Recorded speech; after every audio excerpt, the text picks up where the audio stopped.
sont très exactement 49 militaires des forces armées ivoiriennes avec 2 avions à être interpellés en règle à l'aéroport international Modibo Keïta de Bamako. Ils venaient de débarquer incognito, munis d'une dotation faramineuse d'armement lourd le dimanche 10 juillet 2022 dans la mi-journée. Naturellement, telle une traînée de poudre, la nouvelle s'est très rapidement répandue à travers toute l'Afrique. Quelles explications possibles peuvent justifier le débarquement subit d'une horde d'hommes lourdement armés sur un territoire étranger sans aucune annonce possible et sans aucune autorisation préalable de qui de droit? Autrement, quel argumentaire ou motivation éventuelle peuvent sous-tendre le débarquement ex abrupto d'un contingent d'environ 50 hommes de l'armée ivoirienne sur le sol malien sans être soumis antérieurement au procédural préliminaire international, diplomatique et militaire? Comment comprendre que des hommes, des fantassins ivoiriens pesamment armés puissent se présenter à l'improviste dans un autre pays souverain sans prévenir et sans signaux préalable? Les Ivoiriens accepteraient-ils qu'il en soit ainsi chez eux? Le régime ivoirien qui voit des coups d'État partout, même là où il n'en existe pas. Comment réagirait-il en de pareilles circonstances? C'est un secret de polichinelle. Alassane Dramane Ouattara est un assujetti, corps, âme et esprit du colon de l'impérialisme occidental et de la France-Afrique. Alors, quelles sont les visées possibles, les intentions profondes de ce vassal, de cet oligarque du néocolonialisme occidental par de pareilles attitudes aussi cruelles et aussi ubiesques? Au départ, un silence lourd et véritablement pesant planait sur le ciel d'Abidjan et sur le ciel de Bamako. C'était à croire que chacun retenait son souffle et attendait l'autre aux aguets. 24 heures après, du côté de Bamako, on lève le ton. Le gouvernement malien effectue une déclaration solennelle. Ce que son porte-parole révèle va au-delà de tout entendement. Le moins qu'on puisse dire est que de la 50aine de militaires puissamment armés, 30 appartiennent aux forces spéciales ivoiriennes. Et ce n'est pas tout. Le gouvernement de la transition informe l'opinion nationale et internationale que le dimanche 10 juillet 2022, entre 11h et 13h, 2 aéronefs immatriculés ZS-BBI, Zulu Sierra Bravo Bravo India et UR-CTH, uniforme Romeo Charlie Tango Hotel, en provenance de la République de Côte d'Ivoire, transportant 49 militaires ivoiriens avec leurs armements et munitions de guerre, ainsi que d'autres équipements militaires, ont atterri à l'aéroport international président Modibo Keïta, Sénou. Grâce au professionnalisme des forces de défense et de sécurité maliennes, il a été établi que les 49 militaires ivoiriens se trouvaient illégalement sur le territoire national du Mali. Par conséquent, ils ont été immédiatement interpellés et leurs armements, munitions et équipements ont été saisis. Des premiers constats effectués, il ressort que 1. Ces militaires, dont une trentaine de forces spéciales, étaient en possession d'armes et de munitions de guerre, sans ordre de mission ni autorisation. 2. La profession réelle des militaires était pour la plupart dissimulée. Sur la majorité des passeports des militaires interpellés, les professions inscrites étaient les suivants: étudiants, chauffeurs, maçons, mécaniciens, vendeuses, électriciens, vigiles, peintres, et j'en passe. 3. 4 versions différentes ont été avancées par les militaires interpellés pour justifier leur présence sur le territoire national, à savoir une mission confidentielle, la rotation dans le cadre de la MINUSMA, la mission multidimensionnelle intégrée des Nations Unies pour la stabilisation du Mali, la sécurisation de la base logistique de la compagnie aérienne Sahelian Aviation Services et la protection du contingent allemand. Pour en savoir davantage, des responsables des forces de défense et de sécurité maliennes ont contacté immédiatement leurs homologues ivoiriens. Ces derniers ont affirmé qu'ils ignoraient tout de la présence des militaires ivoiriens interpellés au Mali. Le gouvernement de la transition rappelle que dans un cas, comme dans l'autre des versions avancées par les militaires étrangers interpellés, le déploiement du personnel militaire ainsi que de leurs armements est rigoureusement encadré par des procédures qui n'ont pas été respectées.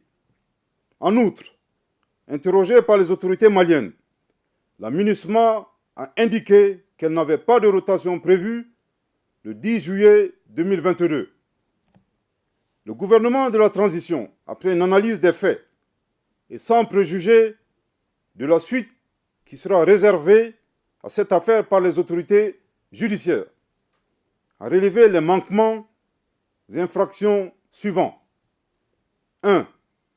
La non-information du ministère des Affaires étrangères et de la coopération internationale par les canaux officiels au sujet d'un déploiement de militaires ivoiriens. 2. La violation flagrante des dispositions de l'article 38 du Code pénal malien incriminant les atteintes à la sûreté extérieure de l'État, dont l'atteinte à l'intégrité du territoire. 3. La violation de la législation relative à l'aviation civile qui dispose que 3.1. Tous les vols ont l'obligation de produire le manifeste passager et le manifeste cargo avant le décollage. 3.2. Le manifeste doit faire ressortir l'identification de l'ensemble des passagers de chaque vol. 4. La violation des dispositions concernant la conduite en douane d'une part et d'autre part de celles régissant le régime d'importation temporaire prévu par les dispositions des articles 112, 113, 269, 270 et 273 de la loi 2022-013 du 23 juin 2022 portant code des douanes de la République du Mali. Au regard de ces manquements et infractions commis dans le cadre du déploiement de ces 49 militaires ivoiriens, le gouvernement de la transition les considère comme des mercenaires, tels que définis par la Convention de l'OUA sur l'élimination du mercenariat en Afrique. Le dessein funeste des personnes interpellées était manifestement de briser la dynamique de la refondation et de la sécurisation du Mali, ainsi que du retour à l'ordre constitutionnel. Je répète, au regard de ces manquements et infractions commis dans le cadre du déploiement de ces 49 militaires ivoiriens, le gouvernement de la transition les considère comme des mercenaires, tels que définis par la Convention de l'OUA sur l'élimination du mercenariat en Afrique. Le dessein funeste des personnes interpellées était manifestement de briser la dynamique de la refondation et de la sécurisation du Mali, ainsi que du retour à l'ordre constitutionnel. Je répète pour une dernière fois.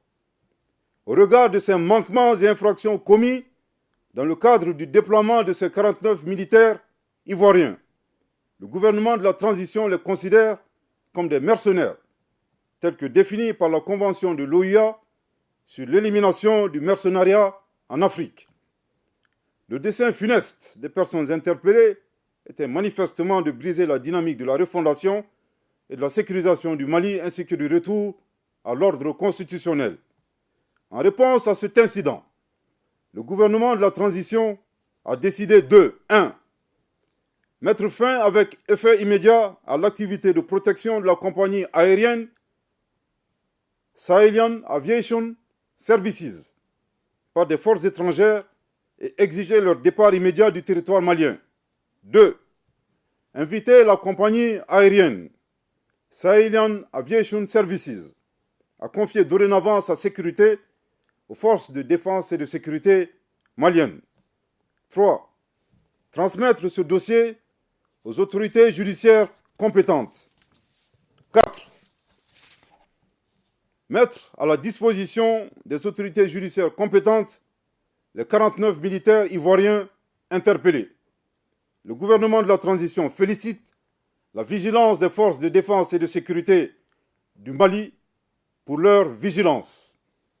Compte tenu des menaces et des risques, le gouvernement de la transition s'est compté sur la collaboration de la population et l'exhorte à signaler aux forces de défense et de sécurité tout fait suspect digne d'intérêt.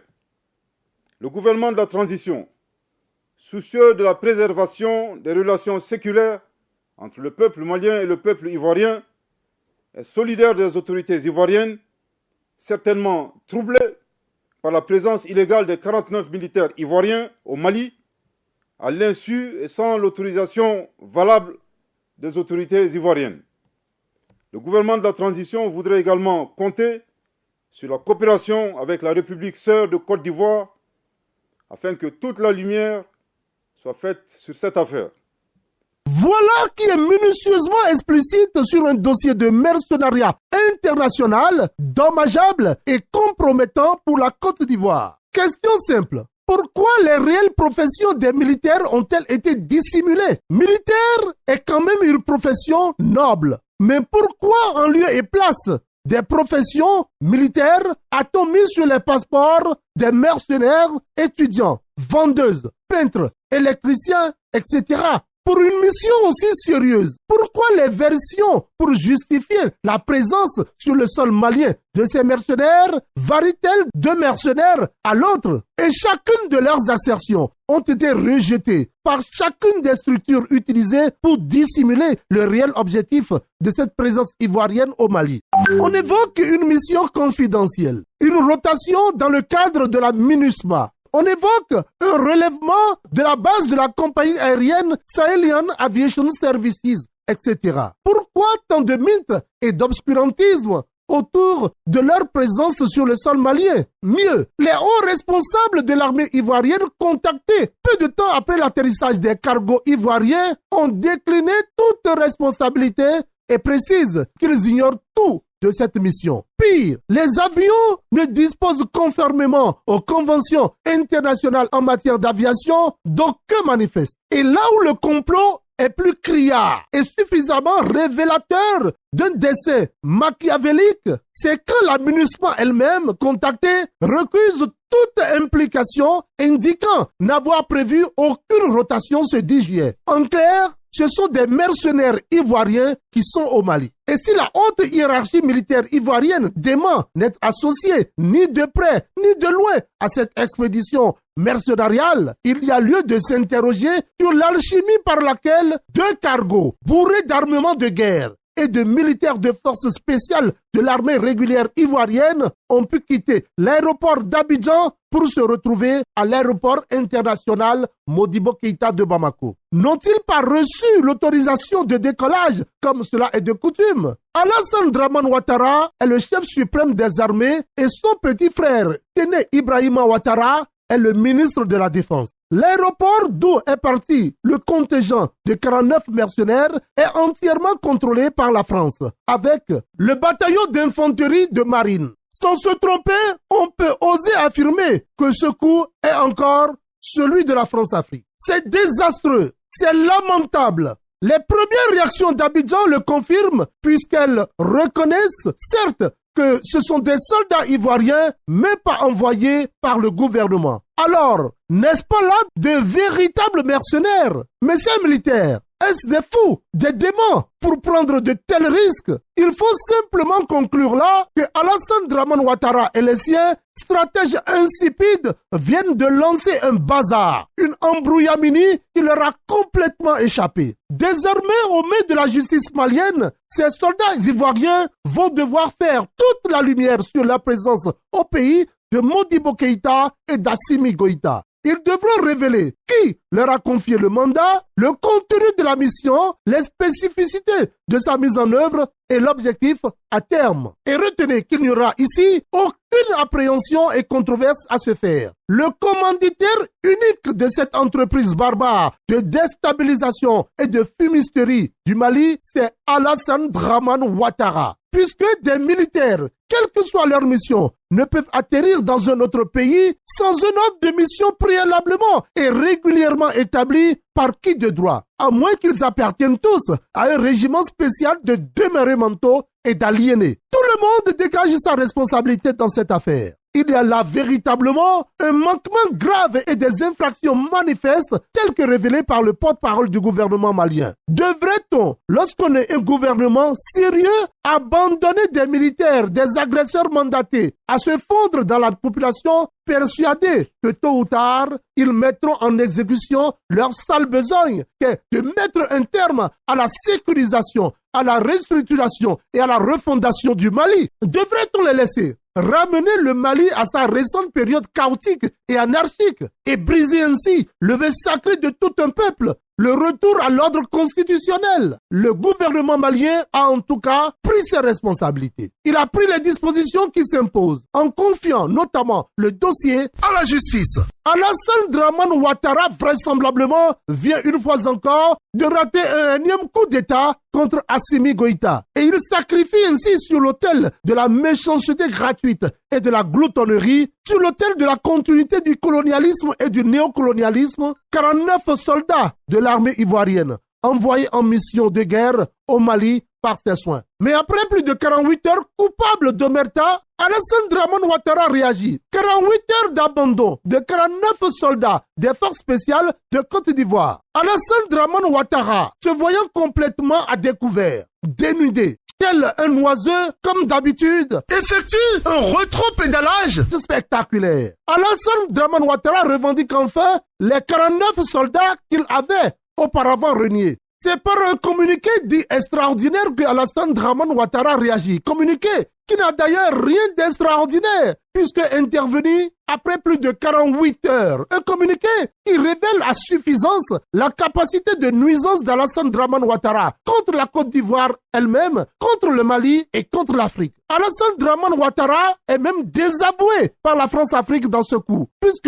la France-Afrique ne perd jamais. C'est je gagne ou je gagne. Elle est prête à toutes les acrobaties possibles. L'essentiel pour elle, c'est de tirer sur l'épingle du jeu pour être toujours du bon côté, pour toujours continuer à servir l'Afrique, à piller le continent. Le contenu du communiqué du Conseil de sécurité de la Côte d'Ivoire n'est qu'une compilation grossière de mensonges et d'humiliations, même pour ceux qui en sont les géniteurs. Il vient pour confirmer le bien fondé, l'exactitude et la légitimité des accusations de la partie malienne. D'abord, qu'est-ce qui peut expliquer et justifier 48 heures de silence absolu pour un dossier aussi grave, aussi alarmant et cruel pour les autorités ivoiriennes? Une cinquantaine de vos soldats des forces spéciales arrêtés et vous attendez plus de 48 heures. N'est-ce pas louche? Suspect?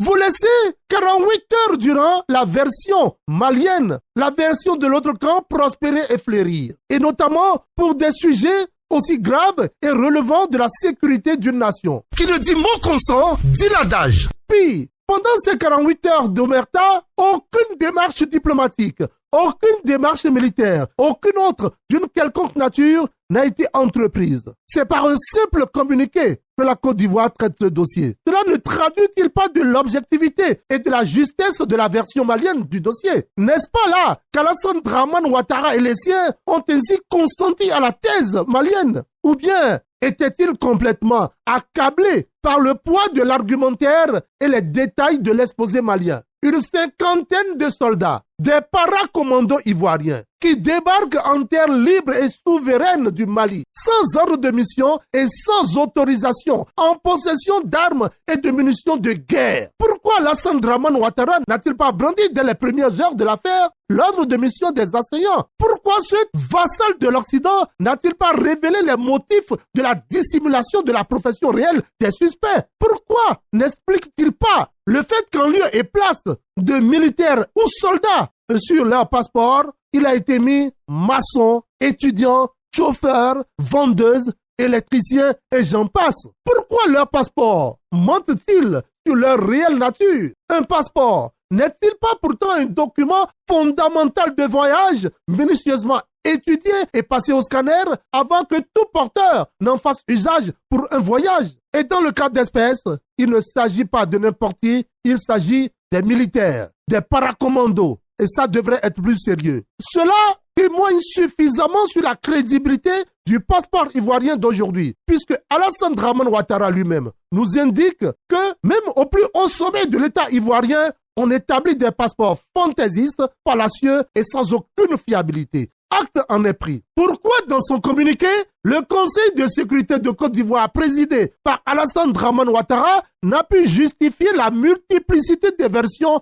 avancées par ses sbires? Ces mercenaires, le poteau rose a été découvert. Le chef de l'exécutif ivoirien est dans le décor. Une véritable incongruité monumentale, une abjection totale, une déprédation d'une perniciosité mortelle. Effectivement, le serviteur de la France-Afrique, fait président de la République de Côte d'Ivoire depuis 2001, par un coup d'État, une agression armée déguisée en crise post-électorale, est au cœur d'un scandale international à rebondissements et à ramifications multiples. Les 49 soldats sont effectivement des mercenaires. La justice malienne se doit de mener toutes les investigations et des plus approfondies possibles pour révéler à l'Afrique des libertés si SAS, la Sahelian Aviation Services, appartient à un conglomérat de chefs d'État vassaux de la France-Afrique. Dans tous les cas, le gouvernement malien se doit de prendre toutes les dispositions pour débarrasser l'aéroport international Modibo Keïta de Bamako de cette société. L'aéroport étant un lieu hautement stratégique